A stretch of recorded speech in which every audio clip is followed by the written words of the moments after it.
Oui, je suis là. Merci, Oui. Monsieur le Président. Merci, Monsieur Kerkhoff, pour votre exposé qui était très, très complet. Moi, j'ai peut-être juste revenir sur deux points, donc sur le chiffrement et le pacte européen sur la migration. Donc, la déclaration internationale sur le chiffrement de bout en bout et la sécurité publique est une contribution importante sur la lutte contre le terrorisme. Vous l'avez rappelé. Elle atteste de la volonté des États signataires de lutter contre des usages illicites du chiffrement, notamment en matière de terrorisme ou de pédocriminalité. Toutefois, comme son nom l'indique, il s'agit d'une déclaration, elle n'a donc pas d'effet normatif. Vous avez rappelé dans vos propos que vous souhaitiez avoir une législation. Est-ce qu'elle suffirait? Est-ce qu'il y a d'autres secteurs qu'on pourrait avoir? Par ailleurs, plus les pays adhérents à ce type de déclaration seront nombreux, plus elle sera efficace. Ainsi, est-il prévu de conclure des accords similaires avec d'autres États? Et mon autre question concerne le nouveau pacte européen sur la migration et l'asile qui a été présenté à la Commission européenne fin septembre. Ce dernier prévoit un renforcement des contrôles aux frontières extérieures de l'Union européenne. Si je salue cette initiative qui serait bénéfique en matière de lutte contre le terrorisme, encore faut-il qu'elle soit réellement mise en œuvre lorsque le pacte sera adopté et en vigueur. Aussi, de quelle façon l'Union européenne compte-t-elle renforcer les contrôles aux frontières? En outre, en tant que coordinateur pour la lutte contre le terrorisme, vous avez une vue d'ensemble des instruments de dispose de l'Union pour lutter contre ce fléau. Vous avez rappelé qu'il y avait certaines lacunes et notamment aussi la volonté de mettre en place la biométrie. Est-ce que vous pensez qu'il y a d'autres moyens qui peuvent intervenir? Et est-ce que les États auront les moyens humains et matériels pour pouvoir s'en servir et ainsi améliorer les processus? Je vous remercie. La question sur le chiffrement, comme je l'ai dit tout à l'heure, c'est une question, on n'en est qu'au tout début de ce débat. Je trouve très intéressant de voir que l'initiative vient d'abord de ce qu'on appelle les Five Eyes, notamment des États-Unis. J'avais eu l'occasion de poser la question ce qu'on appelle le DNI, au directeur du renseignement américain qui chapeaute les 16 agences.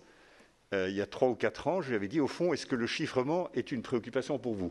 Me disant, au fond, pour la NSA, avec ces grands cray computers, ils peuvent casser tous les systèmes de chiffrement possibles. J'avais, à l'époque, compris qu'au fond, c'était plutôt une préoccupation du FBI.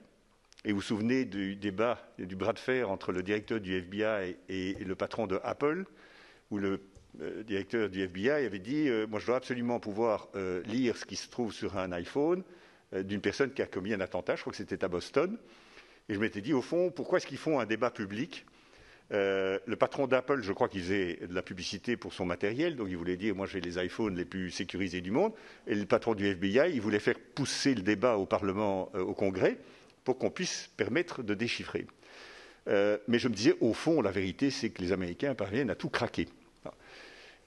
Je suis tout de même frappé de voir, et j'ai eu quelques conversations, de voir que même les Américains commencent à être préoccupés. Parce que la généralisation du chiffrement, alors depuis l'appareil jusqu'au protocole de consultation de l'Internet, à tel point qu'on ne sera plus possible de déterminer qui est derrière une adresse IP, ce qui est une catastrophe pour la lutte contre la pédopornographie. Et donc même les Américains, avec les moyens considérables de la NSA, commencent à être préoccupés. Bon. Et donc, ils ont pris le leadership d'une campagne internationale, mais s'ils le font, c'est qu'ils n'arrivent pas à se faire entendre si facilement des grandes sociétés de l'Internet, qui sont des géants absolus. Et donc, ma modeste contribution, c'était de dire, essayons de rejoindre cette coalition. Alors, je pense que la Commission, pour le moment, se concentre sur la question de la pédopornographie. Madame Johansson est très mobilisée par ce sujet. Et je pense qu'elle se dit que c'est le premier point d'entrée dans ce débat. Mais je n'ai pas encore vu qu'on parlait de législation. C'est ma proposition qui est de dire essayons d'avoir une législation européenne. Et je trouvais que le DSA, le Digital Service Act, est le meilleur véhicule pour le faire, parce que c'est autour des mêmes problématiques. Mais il n'y a pas du tout de consensus. Je pense que dans les textes actuels, il est simplement question de dialogue avec les sociétés de l'Internet. À mon avis, ça ne suffira pas. Des listes de personnes qu'on ne veut pas voir entrer sur le sol européen. Sur la liberté de circulation, c'est extrêmement intéressant ce que vous dites. Il y a quelque chose que je dois creuser moi-même, mais là ça devient un peu théorique, mais c'est porteur de sens politique. C'est que, je vous ai dit tout à l'heure que la libre circulation était inscrite dans le traité communautaire par l'acte unique, lorsque Jacques Delors a obtenu la définition du marché intérieur, qui est là où il y a liberté de circulation des biens, des personnes, des services et des capitaux. Mais à l'époque, on n'avait pas de compétences pour faire la libre circulation des personnes, puisque pour définir les mesures compensatoires, il n'y avait pas de compétences de la communauté. On a intégré Schengen dans l'Union, et donc l'acquis qui s'est développé pendant une vingtaine d'années, et on continue de développer les mesures compensatoires, donc l'acquis de Schengen, comme je l'ai évoqué tout à l'heure. Mais entre-temps, le traité de Lisbonne a défini l'espace de liberté, de sécurité et de justice comme un espace sans contrôle intérieur où il y a libre circulation des personnes.